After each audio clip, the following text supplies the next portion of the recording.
Good morning, welcome back to the channel. I appreciate you signing in again. We're going to continue in 2 Kings, but before we begin, Father, as I read and receive your word, may it deeply be rooted in me, so when difficulty comes, it will be your word that encourages and strengthens me. Amen. As I mentioned, we're in 2 Kings. We're going to start on chapter 17 today. Hoshea rules in Israel. Hoshea, son of Elah, began to rule over Israel in the 12th year of King Ahaz's reign in Judah. He reigned in Samaria 9 years. He did what was evil in the Lord's sight, but not as much as the kings of Israel who ruled before him. King Shalmaneser of Assyria attacked and defeated King Hoshea, so Israel was forced to pay heavy annual tribute to Assyria.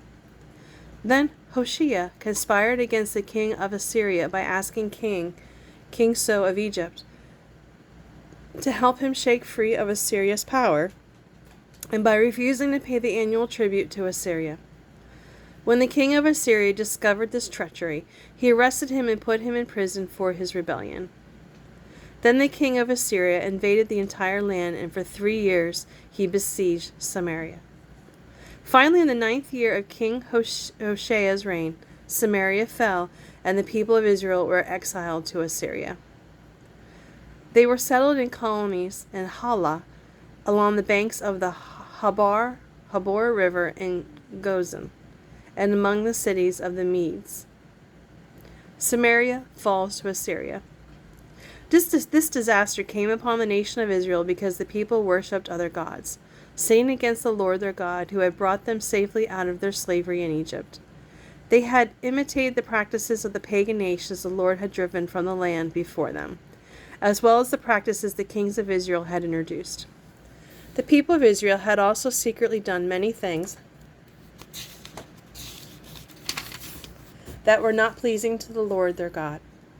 They built pagan shrines for themselves in all their towns, from the smallest outpost to the largest walled city. They set up sacred pillars and Asherah poles at the top of every hill and under every green tree. They burned incense at the shrines, just like the nations the Lord had driven from the land ahead of them. So the people of Israel had done many evil things, arousing the Lord's anger. Yes, they worshipped idols despite the Lord's specific and repeated warnings. Again and again the Lord has sent his prophets and seers to warn both Israel and Judah.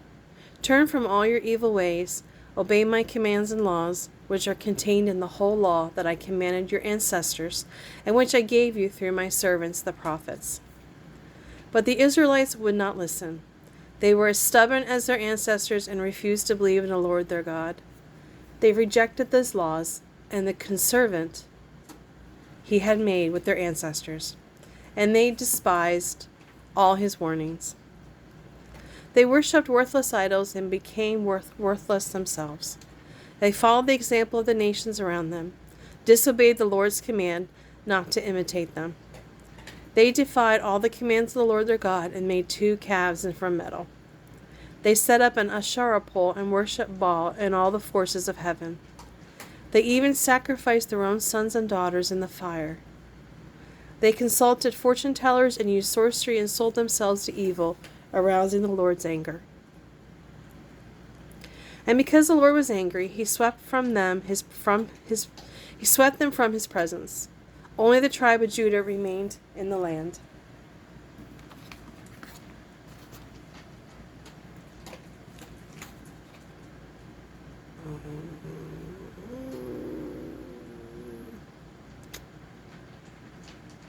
Okay, sorry, I lost my spot.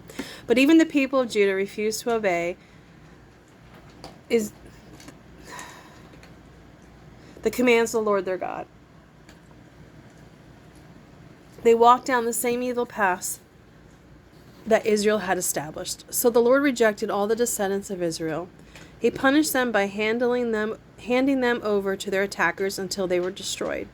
For when the Lord tore Israel away from the kingdom of David, they chose Jeroboam, son of Nebat, as their king.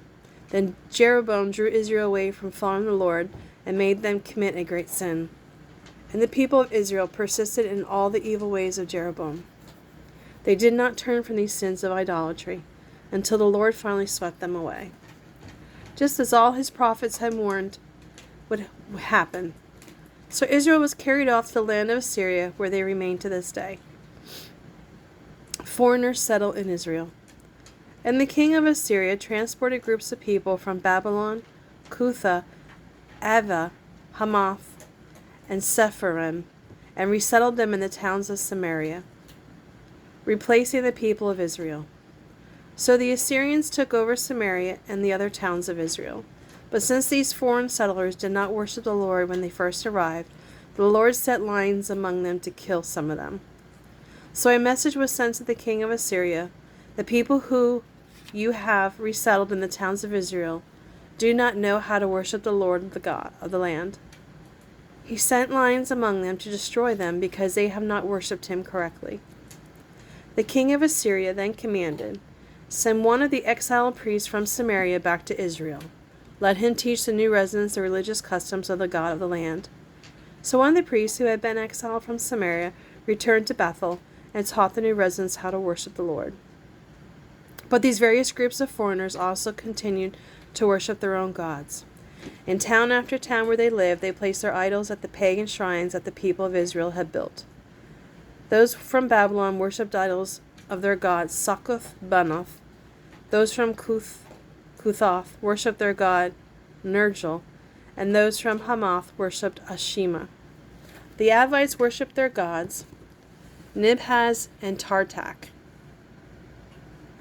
And the people from Sepharvaim even burned their own children as sacrifices to Adramelech and Anamelech. These new residents worshipped the Lord, but they appointed from among themselves priests to offer sacrifices at the pagan shrines. And though they worshipped the Lord, they continued to follow the religious customs of the nation from which they came. And this is still going on among them today. They follow their former practices instead of truly worshiping the Lord and obeying the laws, regulations, instructions, and commands he gave the descendants of Jacob, whose name he changed to Israel. For the Lord had made a covenant with the descendants of Jacob and commanded them, "Do not worship any other gods or bow before them or serve them or sacrifice to them. Worship only the Lord who brought you out of Egypt with such mighty miracles and power. You must worship him and bow before him. Offer sacrifices to him alone. Be careful to obey all the laws, regulations, instructions, and commands that he wrote for you. You must not worship any other gods. Do not forget the covenant I made with you, and you do not worship other gods. You must worship only the Lord your God. He is the one who will rescue you from all your enemies." But the people would not listen and continued to follow their old ways. So while these new residents worship the Lord, they also worship their idols, and to this day their descendants do the same.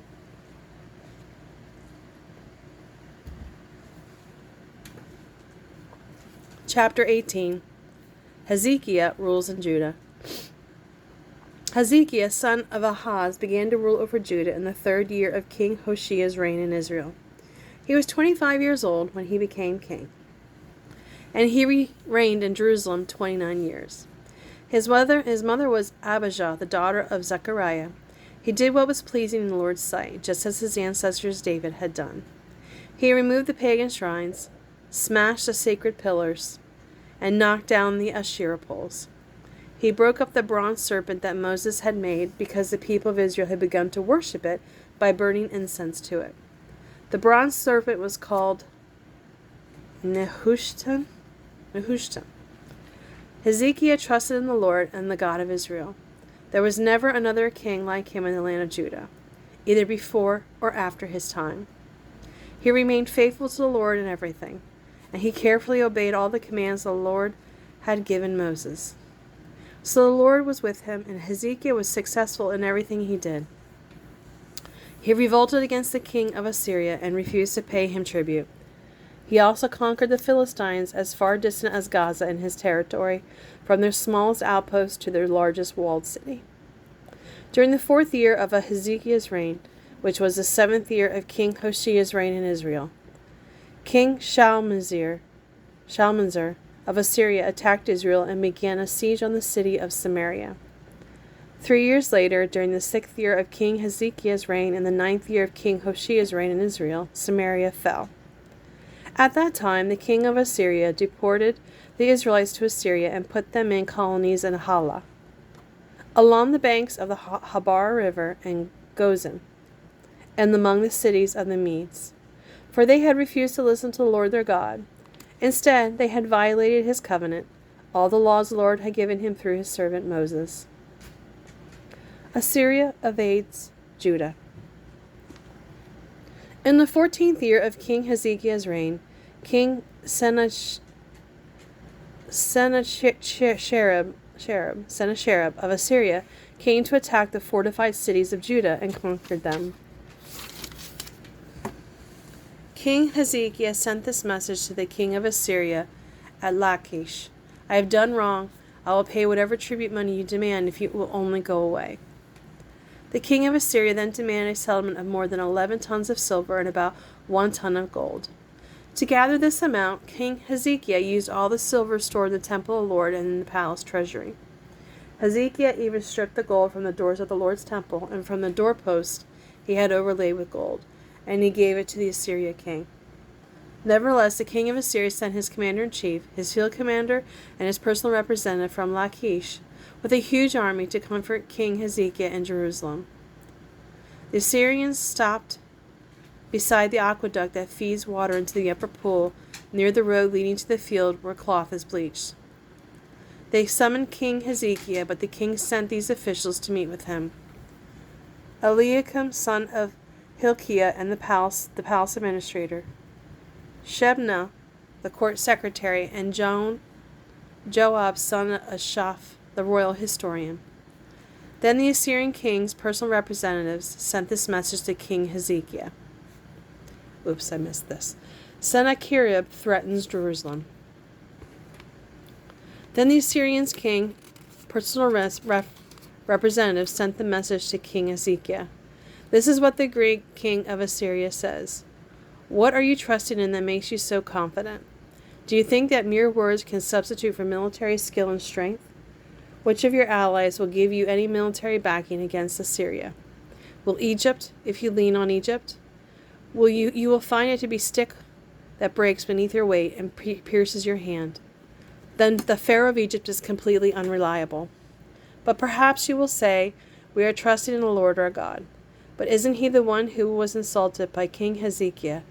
Didn't Hezekiah tear down his shrines and altars and make everyone in Judah worship only at the altar here in Jerusalem? I'll tell you what. My master, the king of Assyria, will strike a bargain with you.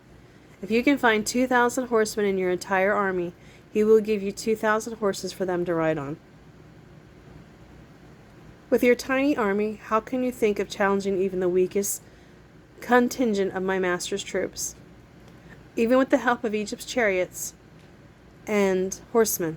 What's more, do you think we have invaded your land without the Lord's direction? The Lord himself told us, go and destroy it. Then Eliakim, son of Hilkiah, Shebna, and Joah said to the king's representative, please speak to us in Aramaic, for we understand it well. Don't speak in Hebrew, for the people on the wall will hear. But the Sennacherib's representative replied, my master wants everyone in Jerusalem to hear this, not just you. He wants them to know that if you do not surrender, the city will be put under siege. The people will become so hungry and thirsty that they will eat their own dung and drink their own urine. Then he stood and shouted in Hebrew to the people on the wall, listen to this message from the great king of Assyria. This is what the king says. Don't let King Hezekiah deceive you. He will never be able to rescue you from my power. Don't let him fool you into trusting in the Lord, saying, the Lord will rescue us. This city will never be handed over to the Assyrian king. Don't listen to Hezekiah. These are the terms the king of Assyria is offering. Make peace with me, open the gates and come out. Then I will allow each of you to continue eating your own garden and drinking your own well. Then I will arrange to take you to another land like this one, a country with bountiful harvests of grains and wine, bread and vineyards, olive trees and honey, a land of plenty. Choose life instead of death. Don't listen to Hezekiah when he tries to mislead you by saying, The Lord will rescue us. Have the gods of any other nation ever saved their people from the king of Assyria? What happened to the gods of Hamath and Arpad? What about the gods of Sepharim, Hena, and Iva? Did they rescue Samaria from my power? What god of any nation has ever been able to save its people from my power? Name just one. So what makes you think that the Lord can rescue Jerusalem? But the people were silent and did not answer because Hezekiah had told them not to speak. Then Eliakim, son of Hilkiah, and the palace administrator, Shebna, the court secretary, and Joah, son of Ashpa, the royal historian, went back to Hezekiah. They tore their clothes in despair, and they went to see the king and told him what the Assyrian representative has said. Thank you for joining me today. I greatly appreciate it. We'll continue tomorrow on with 2 Kings. Until then, have a great day and a blessed day. Bye.